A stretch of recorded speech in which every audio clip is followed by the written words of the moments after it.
From the Zoomerplex in historic Liberty Village, theZoomer, hosted by Marissa Lennox.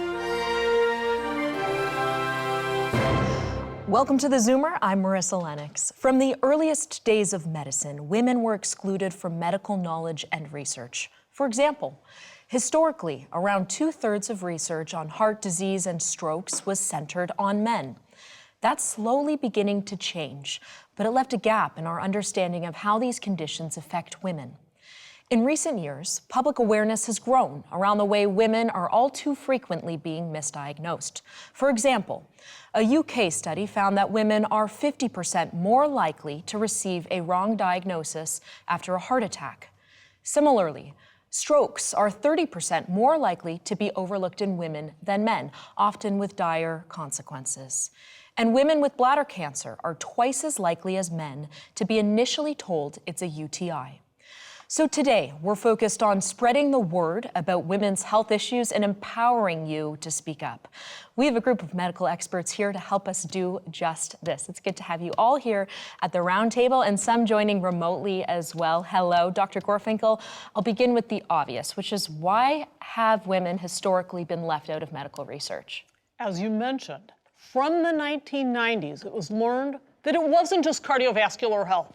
2/3 of medical research was done by men on men. Women were specifically excluded. But why? It's interesting. Our hormones were too unpredictable, unreliable. Up until this century, this last century, we were viewed as receptacles of reproduction. And heaven knows, if we were involved in research, it could interfere with our reproduction. And that's perfectly why we were excluded from research.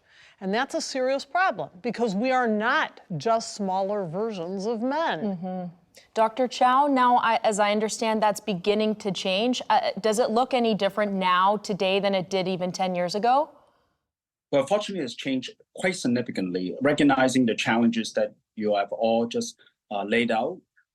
We now, from the NIH as well as the Canadian research funding, is mandated to have a equal portion of women as well as gender distribution in all our cardiovascular studies before it's approved. Unless very specific reason that we're only studying women or specific reason that we're studying men, but in general, any conditions that we're looking at, we have to make sure that we have equal representation of male and female.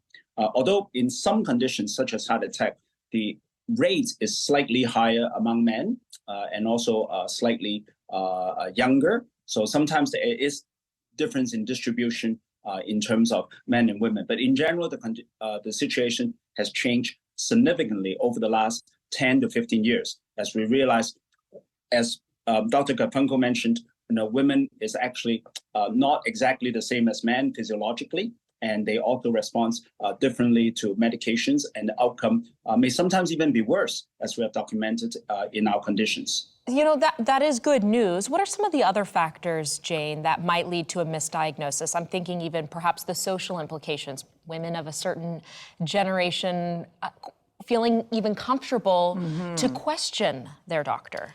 And I'll talk about my mom's situation later on in the program in terms of being misdiagnosed with urinary tract infection rather than bladder cancer.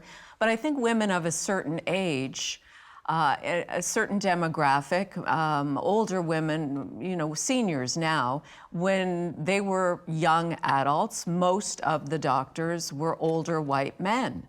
And I think there was a societal expectation that they knew everything and that you didn't question their expertise or look to get a specialist's opinion. If the doctor said it was this way and this is what you needed in terms of an antibiotic or some sort of medication, you didn't ask questions. Yeah, and that can feel very disempowering, Dr. Gorfinkel. Even now, Yeah. Think about the dynamic. Think about what's going on.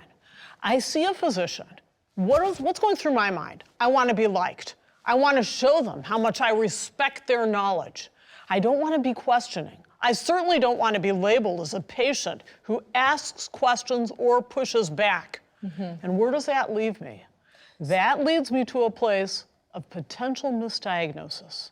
Well, I mean, anytime you have an interaction between a healthcare provider and a patient, there are a lot of factors that go into both the patient and the physician's feelings and perceptions. So we have to remember that there are two people in that interaction. And if that physician is having a bad day, if that physician has had their own experience that has colored their view on a certain condition, or they've had a bad outcome, they may also bring a little bit of bias to that interaction that is completely independent of the way the patient presents to them.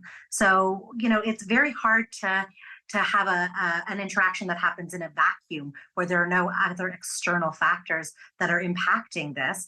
And, if we were able to break this down and make it very objective, where the patient had to give all the information, that they were good historians, that they understood what was important and what wasn't, and then we had a doctor who had time to speak to their patient, who had the knowledge, who had the experience, it's very hard for us to control for all of these outside factors. And that makes every interaction extremely unique, beyond just the patient and the physician, but also all of the environmental factors that go into it. Okay, and on the other side, we're going to talk about the differences in the ways men and women suffer common maladies, starting with heart health next.